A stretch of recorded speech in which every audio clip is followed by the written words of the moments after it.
हम आज बात करेंगे मंत्रिपरिषद की। अभिवादन स्वीकार करिए आरपीएससी एंड यूपीएससी वाला का। सबसे पहले जिन्होंने सब्सक्राइब नहीं किया वो सब्सक्राइब कर ले। आइए आज के क्वेश्चन करते हैं जो एग्जाम के लिए महत्वपूर्ण हैं। क्वेश्चन 219। भारत में मंत्रिपरिषद के अधिकतर सदस्य लिए जाते हैं। अ. राज्यसभा से, बी. नौकरशाही से, सी. लोकसभा से, डी. अंतर्राज्यीय परिषद समिति से।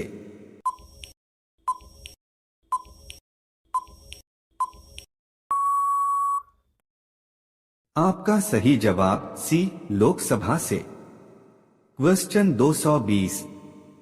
मंत्रिपरिषद सामूहिक रूप से निम्न में से किसके प्रति उत्तरदायी है?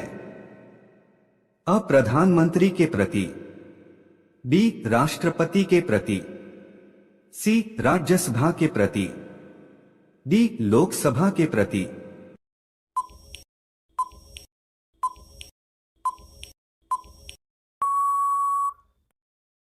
आपका सही जवाब डी. लोकसभा के प्रति।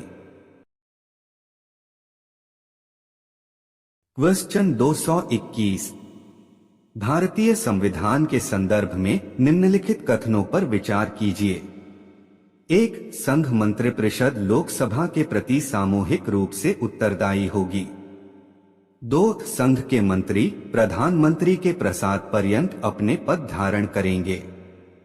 इनमें से अ. केवल एक सही है, बी. 1 और 2 दोनों सही है, सी. उपरोक्त सभी सही है, डी. दोनों गलत है।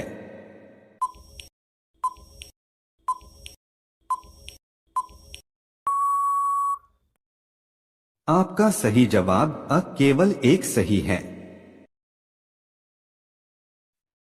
क्वेश्चन 222।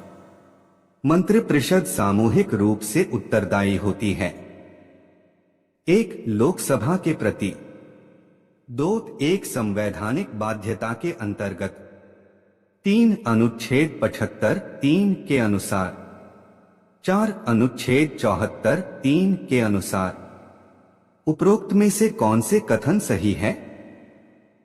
अ. 1 और 2 केवल, बी. 1 2 और 3 केवल, सी. 1 3 और 4 केवल, डी. 1 2 3 और 4।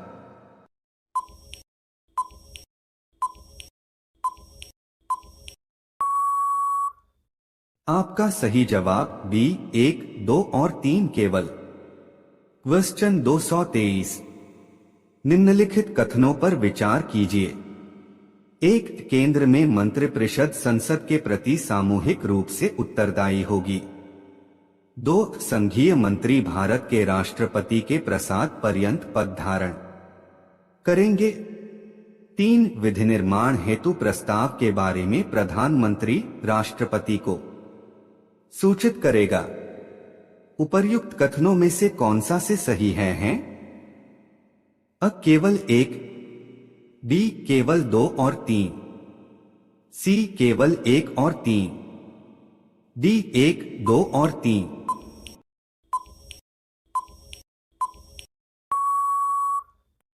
आपका सही जवाब बी. केवल 2 और 3।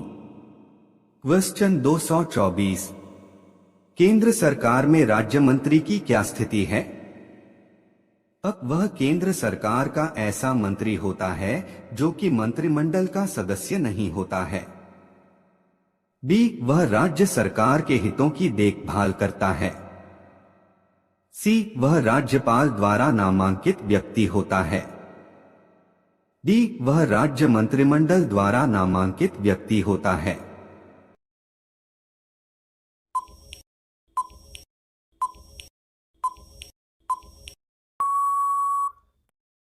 आपका सही जवाब अ. वह केंद्र सरकार का ऐसा मंत्री होता है जो कि मंत्रिमंडल का सदस्य नहीं होता है। क्वेश्चन 225। भारत के प्रधानमंत्री के विषय में निम्नलिखित कथनों में कौन सही है? अ. प्रधानमंत्री मंत्रिपरिषद का नाम मात्र का नेता है। बी, वह संसद के प्रति उत्तरदायी नहीं है।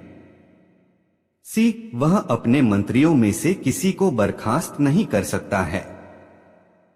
डी, प्रधानमंत्री मंत्रिपरिषद का वास्तविक नेता है।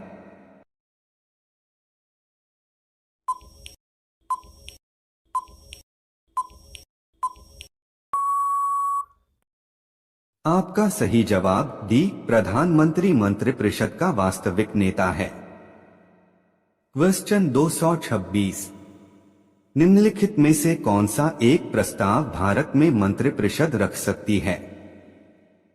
अ, अविश्वास प्रस्ताव, बी, भर्त्सना प्रस्ताव, सी, स्थगन प्रस्ताव, डी, विश्वास प्रस्ताव।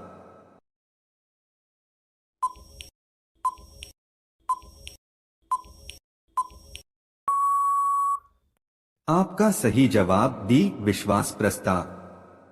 क्वेश्चन 227, निम्न वक्तव्यों पर विचार कर सही उत्तर का चयन कीजिए।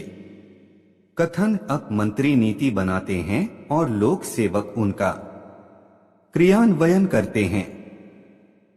कारण आर, संसदीय प्रणाली में मंत्रियों का उत्तरदायित्व का सिद्धांत कार्य करता है। उपर्युक्त के संदर्भ में निम्न में से कौन एक सही है?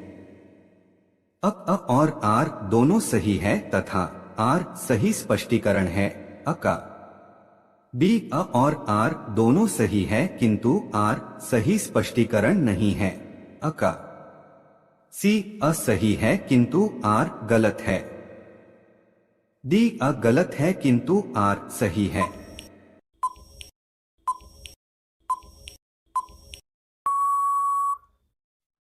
आपका सही जवाब बी, अ और आर दोनों सही है किंतु आर सही स्पष्टीकरण नहीं है अ का। क्वेश्चन 228, केंद्रीय मंत्रिपरिषद के त्यागपत्र देने के उपरांत निम्नांकित में से कौन सी एक सही स्थिति नहीं है? अब राष्ट्रपति शासन लागू हो जाएगा। बी, राष्ट्रपति वैकल्पिक व्यवस्था बनने तक उन्हें बने रहने के लिए कहेंगे। सी, वैकल्पिक व्यवस्था से अभिप्राय है कि यथासंभव शीघ्र नई सरकार के गठन हेतु आम चुनाव कराया जाए। डी, अपस्थ मंत्रिपरिषद अपने पद पर नई सरकार बनने तक अपने पदभार का निर्वाह करेगी।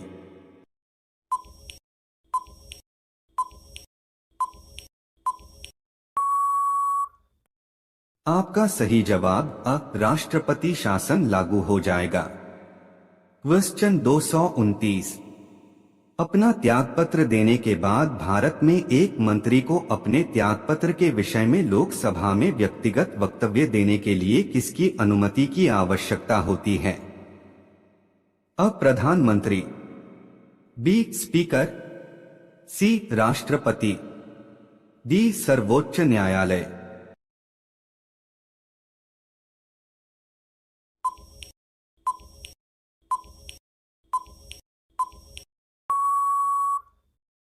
आपका सही जवाब बी, स्पीकर। क्वेश्चन 230, निम्नलिखित में से किसका भारत के संविधान में तो स्पष्ट उल्लेख नहीं है पर परिपाटी के रूप में पालन किया जाता है? अब वित्त मंत्री को निम्न सदन का सदस्य होना चाहिए। बी, प्रधानमंत्री यदि निम्न सदन में बहुमत खो दे तो उसे त्यागपत्र दे देना चाहिए। सी, मंत्रिपरिषद में भारत के सभी भागों का प्रतिनिधित्व हो। डी, अपनी पदावधि की समाप्ति से पूर्व ही राष्ट्रपति और उपराष्ट्रपति दोनों के एक साथ पदत्याग करने पर संसद के निम्न सदन का अध्यक्ष राष्ट्रपति कार्य वहन करें।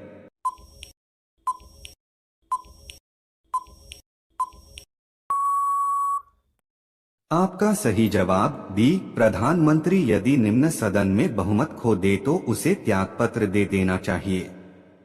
क्वेश्चन 231, निम्न वक्तव्यों पर विचार कर सही उत्तर का चयन कीजिए। कथन: अ, भारत संघ में मंत्रिपरिषद संयुक्त रूप से लोकसभा और राज्यसभा दोनों के प्रति उत्तरदायी है।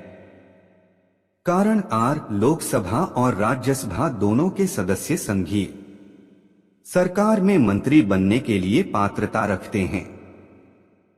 उपर्युक्त के संदर्भ में निम्न में से कौन एक सही है? अ और आर दोनों सही है तथा आर सही स्पष्टीकरण है अ का। बी अ और आर दोनों सही है किंतु आर सही स्पष्टीकरण नहीं है अ का। सी अ सही है किंतु आर गलत है। डी अ गलत है किंतु आर सही है।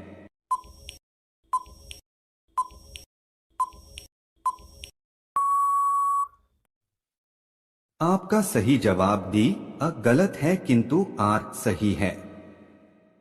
क्वेश्चन 232। मंत्रिपरिषद के विरुद्ध अविश्वास प्रस्ताव लाने के लिए लोकसभा के सदस्यों की संख्या होनी चाहिए।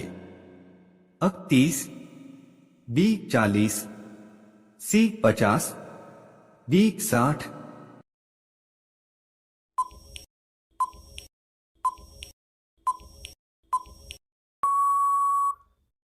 आपका सही जवाब 50। क्वेश्चन 233। किसी सदन के सदस्यों द्वारा बहुमत से अविश्वास प्रस्ताव प्राप्त होने पर मंत्रिपरिषद को त्यागपत्र देना पड़ेगा। अब लोकसभा के, बी राज्यसभा के, सी दोनों सदनों के अलग अलग, डी दोनों सदनों की संयुक्त बैठक में।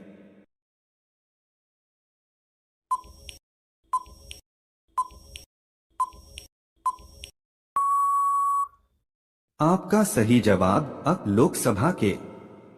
चलिए आज का सेशन यही कंप्लीट करते हैं। सभी को गुड नाइट।